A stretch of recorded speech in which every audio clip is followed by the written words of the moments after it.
با خبر اونس طلا جهانی دیشب یه سقوط چشمگیر رو داشت و توی سشن آسیا هم امروز گام دوم نزول خودش رو تکمیل کرد. اما مسئله‌ای که وجود داره، اغلب بچه‌ها ممکنه اینجا رو به عنوان یک سطح مقاومت در نظر بگیرن و با این سطح مقاومت اقدام به معامله فروش کنن.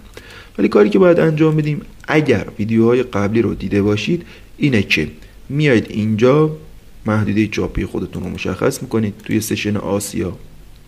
اوکی، این شد محدوده چاپی ما. توی سشن لندن هم کف آسیا رد شده، هم دیگه تقریبا سقف آسیا رد شده. پس بنابراین گفتیم در سشن لندن به دنبال روند هامون هستیم.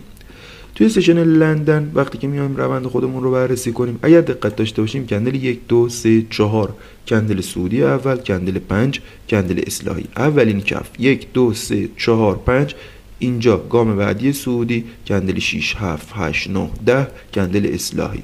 کف بعدی مجددا اینجا 1 2 3 4 5 6 7 8 9 10، اینجا گام سعودی کندل 11 قرمز رنگ و کندل 12 سبز رنگ کف بازار.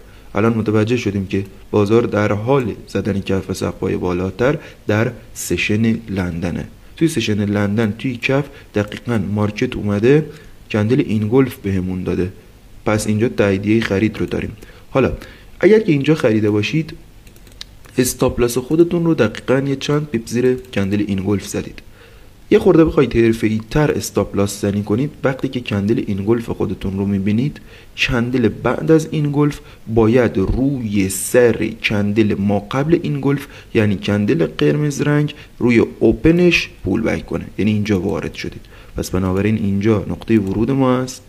اوکی، استاپ لاسمون هم میشه اینجا. حالا بذارید من این کف رو بیارم اینورتر. آره، اینجا نقطه ورود ما و استاپ لاسمون هم اینجا. سقف قبل هم کلوزش تارگت اول ما هست. امیدوارم که پیروز و موفق باشید.